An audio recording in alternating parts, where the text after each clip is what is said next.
بتختار اكتر وقت نفسك فيه ضعيفة تفتح الموبايل وتحس انك حر قدامك عالم مليان بكل اللي نفسك فيه وانت مش طايقه. بس اول ما تخلص تبص لنفسك في المراية تكرهها وتكره فكرة انك عبد متساق لحاجة هو مش قادر يبطلها، لدرجة ان ممكن لما يتجوز يفقد الرغبة في زوجته. صدقني والله العظيم الحاجتين دول فيهم سحر رهيب. عارف يا معلم يعني ايه انك تصحى كل يوم حاسس انك مكروه من نفسك، حاسس انك بتعمل حاجه جواك بتكسرك بس انت مش قادر توقفها؟ عارف يعني ايه تحس انك عبد لشيء تافه، عبد الشهوه بتتحكم فيك وانت مش قادر تتحكم فيها؟ بصوت جواك بيقول لك ما تقدرش تبطل وانت مصدقه. بس انا جاي اقول لك لا، انت تقدر وتقدر جدا كمان. الليله دي انا مش جاي اقول لك تبطل، انا جاي اخليك تفهم انت ليه مش قادر تبطل، لانك مش لوحدك، في الاف زيك بيضحكوا عادي جدا قدام الناس بس جواهم نار بتحرقهم كل يوم. السلام عليكم ورحمه الله وبركاته، انا محمد صابر وبنحاول هنا نصلح اللي اتكسر، مش بس بنحكي، احنا بنحاول نغير. عارف انت اول مره بدات ليه؟ مش لانك وحش ولا لانك كنت بتدور على حرام مثلا، انت كنت بتدور على تجربه جديده يمكن تكون لذيذه او جامده، او كنت بتدور على هروب من وجع، من قلق، من فراغ، من وحده، من احساس انك قليل، هروب من الضغط اللي انت مش قادر تشيله او المسؤوليه اللي انت شايف انك مش قدها. ولا انا مش جاي الومك ولا اجلدك، انا جايلك من المستقبل عشان افوقك واطبطب عليك والحقك قبل ما تخسر حاجه ما تقدرش تعوضها. لازم تعرف يا صاحبي ان الهروب دايما ليه تمن، والتمن ده غالي قوي. اللي كان هروب في الاول بقى سجن دلوقتي، وبدل ما تطلع نفسك من النار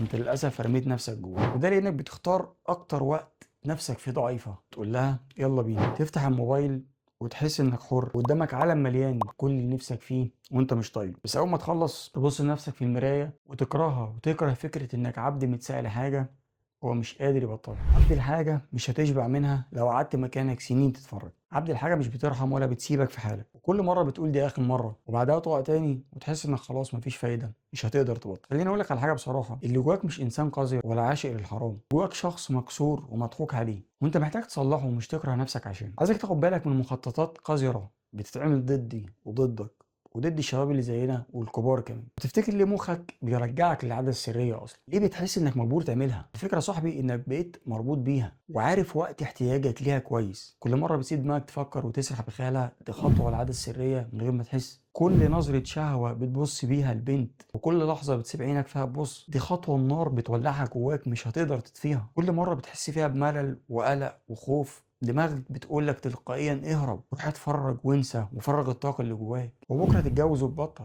هيحصل ايه يعني؟ ودي يا صاحبي مصيبه تانية ما خطرتش على بالك، هقول لك عليها في فيديو تاني. فلو مهتم نعمل فيديو عن النقطه دي اكتب لي في التعليقات تحت، ولو الكلام ده لمس حته جواك دوس لايك عشان الفيديو يوصل لاكبر عدد ممكن. يمكن حد محتاج يسمع الكلام ده قبل ما يضيع. نرجع ونقول ان الهروب بقى مكافاه مزيفه، زي بالظبط واحد جعان كل ما بياكل بيجوع اكتر. انا عارف يا بطل انك جربت تبطل، وعارف برضو انك فشلت، بس السؤال هنا انت لما وقعت في العادة تاني عملت ايه؟ كرهت نفسك ولا سألت نفسك سؤال انا ليه مش قادر ابطل؟ اللي بيبطل مش اللي هو اقوى منك، اللي بيبطل هو اللي قدر يفهم نفسه مش يجلدها. في شاب كان بيحكي لي قصته وبيقول لي انا لما كنت بروح للعادة السرية كنت فاكر نفسي ضعيف، بس بعد كده اكتشفت اني بهرب، اني بدور على لحظة هدوء، لحظة اختار فيها اللي انا عايز اشوفه، الاحساس بس انه مهم ولو لدقايق. بس بعد كل مرة كنت بحس ان انا ولا حاجة. خد بالك ان اوقات موقف واحد بيقلب حياتك كلها. الشاب اللي بحكي لك عليه ده كان في المواصلات وبيقول انا شفت ولد صغير سنه ما بين ال 16 سنة، بيقول شفته بيبص لواحدة بشهوة. ساعتها اتصدمت وقلت هو ده اللي انا عملته في نفسي، لان دي كانت البداية بالنسبة لي، وللأسف بقيت نسخة كبيرة من طفل اتسمم من غير ما يعرف. بيقول لي ان اللحظة دي كانت اول مرة يحس ان اللي بيعمله مش متعة،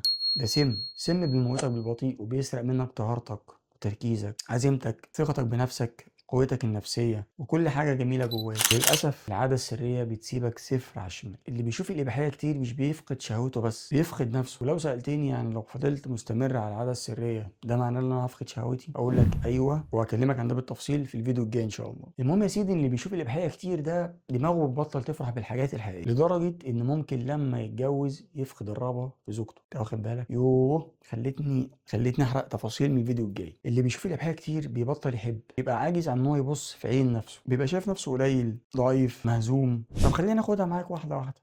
بعد ما توصل لاخر الحفره هتعمل ايه؟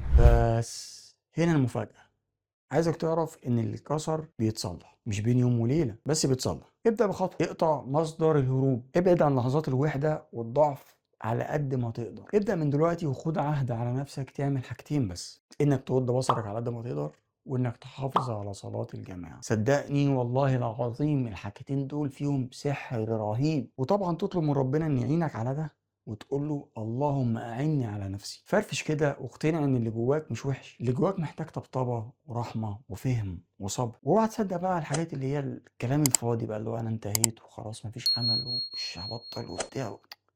الكلام ده مش حقيقي يا معلم. فكر، اللي ربنا خلقه بعقل وقلب ما ينفعش يتهزم قدام شاشة. الخير اللي فيك أقوى من اللي بيحاربك. فكل مرة تقع قوم، كل مرة تحس إنك ضعيف افتكر إن الشيطان بيخاف من اللي بيحاول.